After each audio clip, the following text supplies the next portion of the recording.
Hello everyone, welcome to another quick video, Mystical Geography. Today we're going to do a quick video just on, first of all, on the key case studies for weather. A couple of you came by today to just discuss some of these case studies, and so I thought I'd quickly do this. Remember guys, this is all this information is largely in your knowledge organiser along here, so blah blah blah.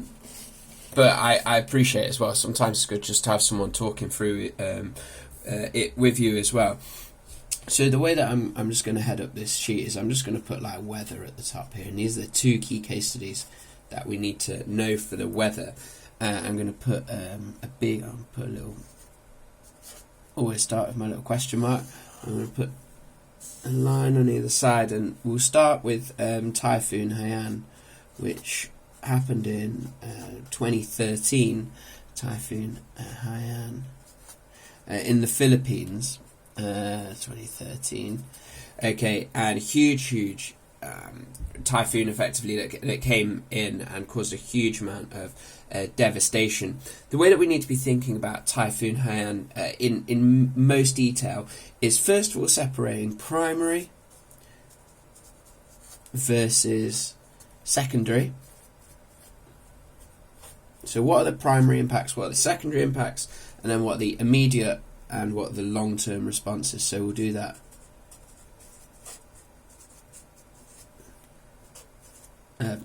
Versus long-term.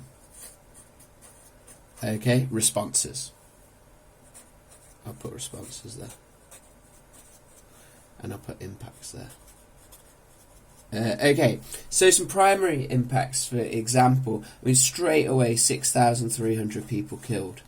Okay, so that's our primary, a good example of that kind of death. It is a primary impact. 30,000 fishing boats destroyed as well, and 90% of a nearby city which is called Tacloban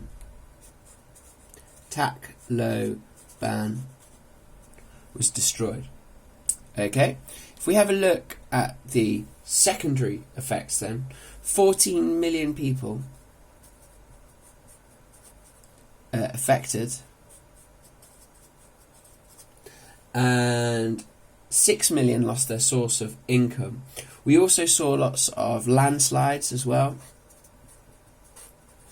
and also in Tacloban there was looting and violence.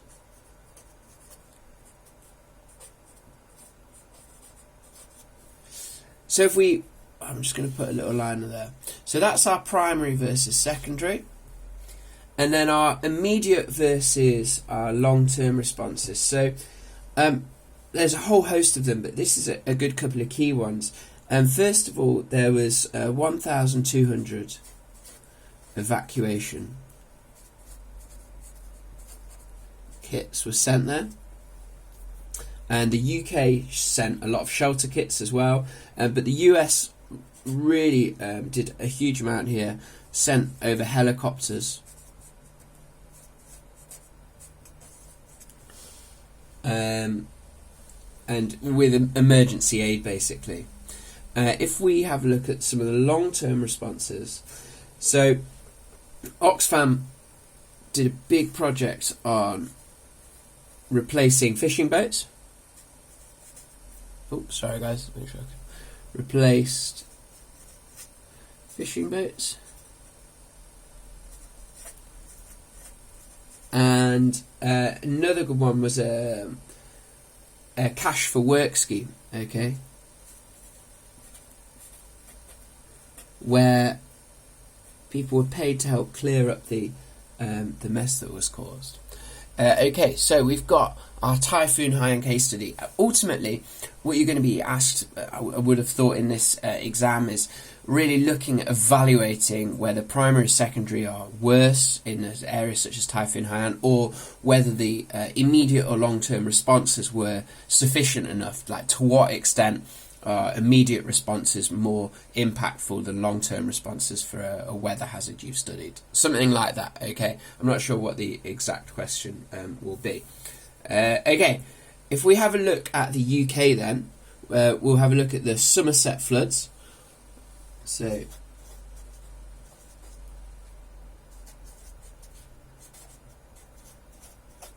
which were in 2014. Okay, I'm just going to pull this to one side level so we get in the middle.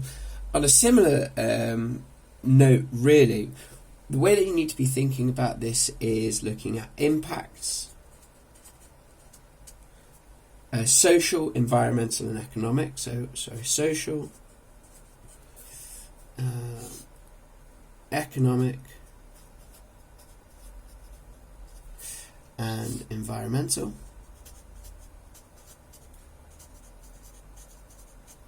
And then looking at immediate and long-term responses again. First of all, let's just have a look at the social impacts. So straight away, 600 houses were flooded. Okay, so that's our immediate social impact. And 16 farms actually had to be evacuated as well. Economically, there was about £10 million worth of damage. And 14,000 of hectares of farmland went underwater as well. Okay, so there's all sorts that you could talk about there. And then environmental, the big problem with in the environment was that there was a lot of floodwater contaminating. Okay, so I put floodwater contamination. Long word, contamination. Okay, for the next part, you need to be thinking the response in a similar way to Typhoon Haiyan. That's what we do as geographers. Like, we think about the responses that have happened and were they effective or not. Okay, that's one of our key things that we need to be thinking about as we progress in our geography. And so again, I'll just put a little line in here. I'll put one up here as well. Immediate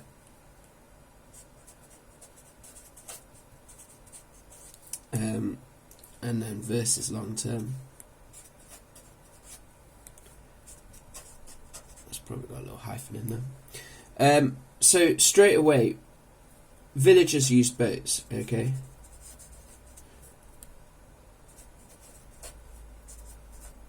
To get about their daily life. That's pretty important.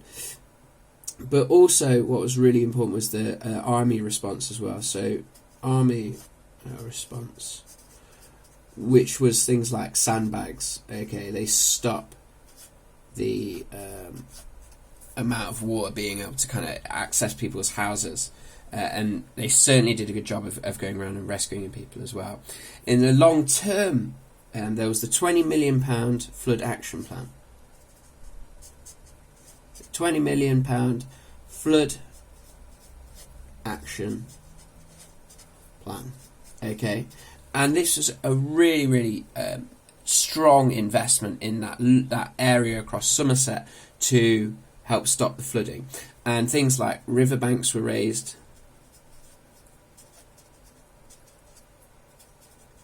and levees were produced. Of course, you know levees from the rivers topic, with more pumping stations as well, so to pump all that water. Okay, so when you actually break it down into the case studies, and remember what I always say, if you want to be able to answer those nine markers, and the 6 markers as well, you have to know your case studies. Okay, absolutely critical that you guys understand and remember your case studies. These are 2 actually really, really useful ones that you can do, and I think they're quite good to remember. Remember what we always say about revision: look, cover, think, check. 20 minutes, have a break. 20 minutes, have a break. No distractions as well, please, with that. If you want to do weather and look at some of the drawings as well on the back of your revision guide, we have some of the Nottingham flood defences, for example. Somerset floods, this is a really good one as well. Or you can choose to make your own for Typhoon Haiyan, but I would start with this one. Think about your tractor in the exam hall. Okay, as per usual, any questions, come see me at room 181, and I'm going to do another one of these tomorrow night, or during the day, I don't know, whenever I get time. But if you have any questions, me and Mr. Sturtevant will be about, certainly Mr. Sturtevant will be about tomorrow. I'm about tomorrow afternoon after school, so come by and see me then as well. Alright, have a nice evening, strong revision, keep it up, you're doing a great job. See you later.